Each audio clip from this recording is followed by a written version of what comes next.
Welcome, everyone.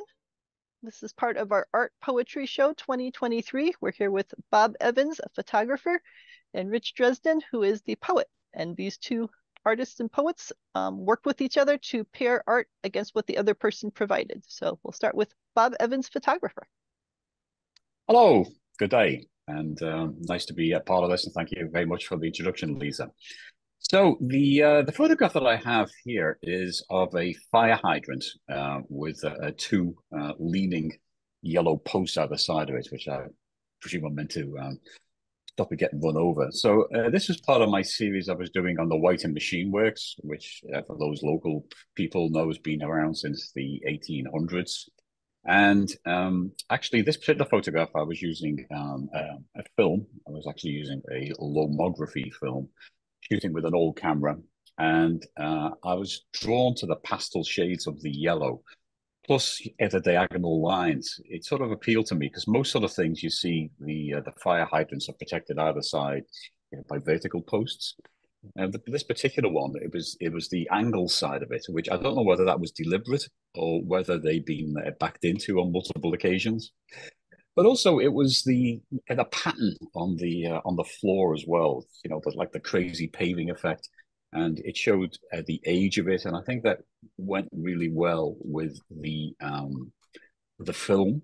You know, because you can see the imperfections in that, if you like, the grain. It sort of suited the composition. And also the vignetting. The vignetting was part of the old camera that I was using. It wasn't done in it wasn't done in post at all. But all in all, it added this sort of age and sort of texture and sort of feeling to it. Normally, from a compositional perspective, I wouldn't actually have something in the middle of the frame. However, for this particular one, I think it suited it, particularly the red pipe on the left, sort of leading into the middle.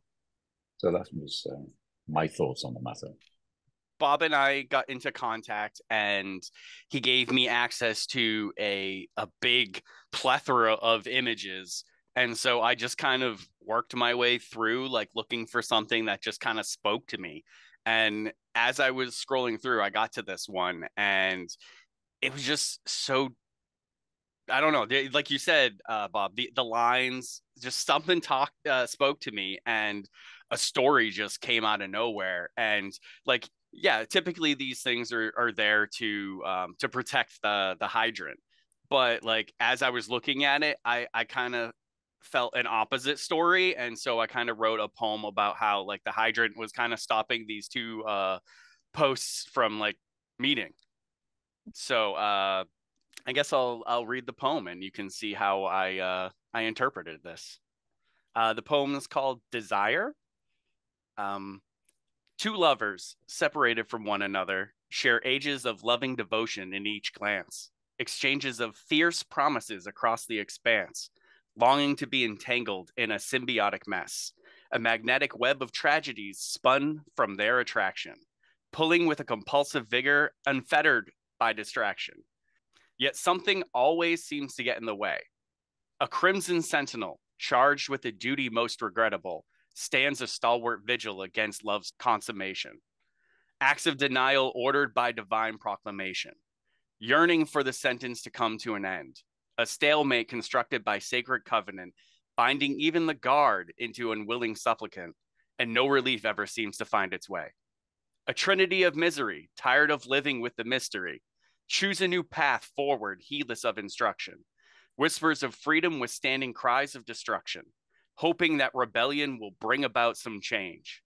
A new world born from courageous conviction, proving their wills under their own jurisdiction. Perhaps it would seem the plan all that way. Well, very nice. Thank you. So for my poem, the source poem that we started with, I kind of went through all of my my old poetry. I kind of like doing that, where I go through like what I wrote when I was in high school, and I take everything I've learned since then, and I kind of try to rewrite it. So it's actually funny. The original title of the poem that I rewrote was called "Time is a Killer." And I decided to make it a little less in your face and a little more flowery with the words.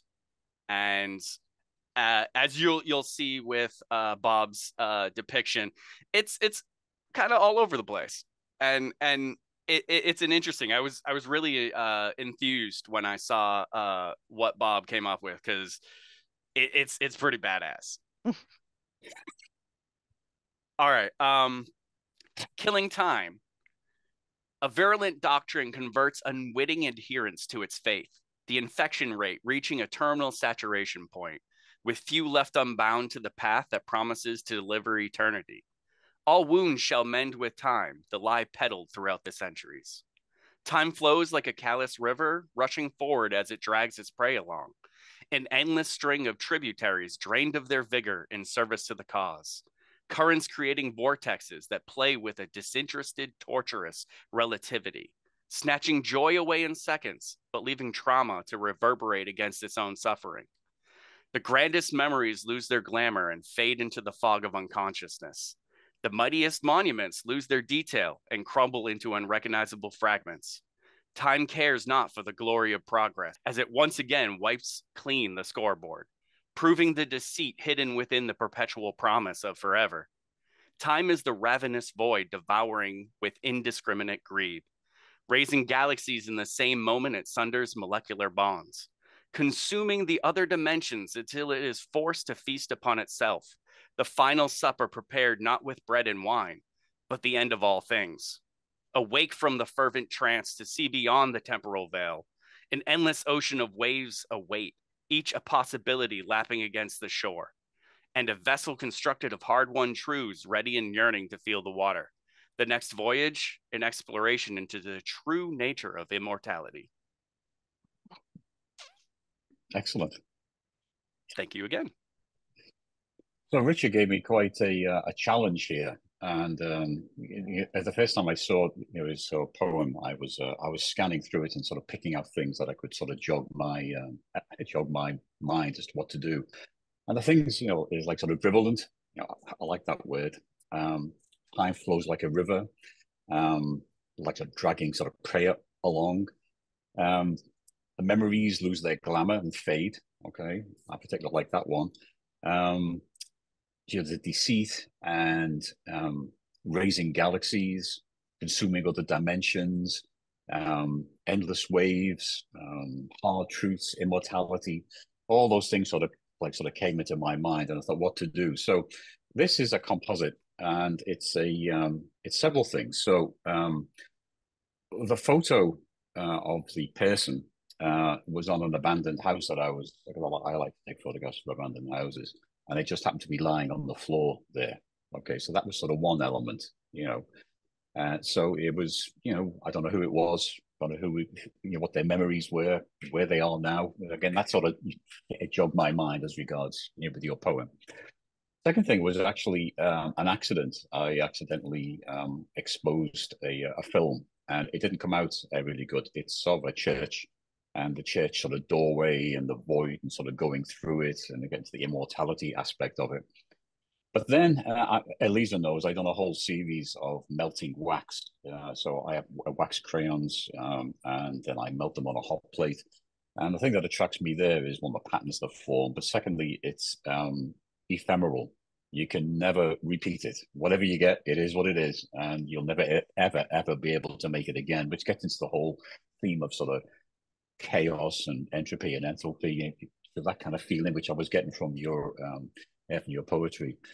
And so this particular one also had this nice feature in the middle, again, just purely by happenstance, which I thought, sort of came into as well, this sort of, trauma, this feeling that came out of the poetry.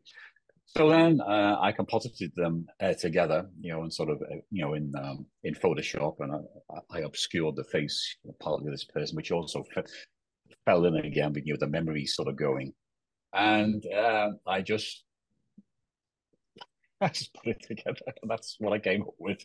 So that's my thoughts on that. Hopefully you liked it. Yeah.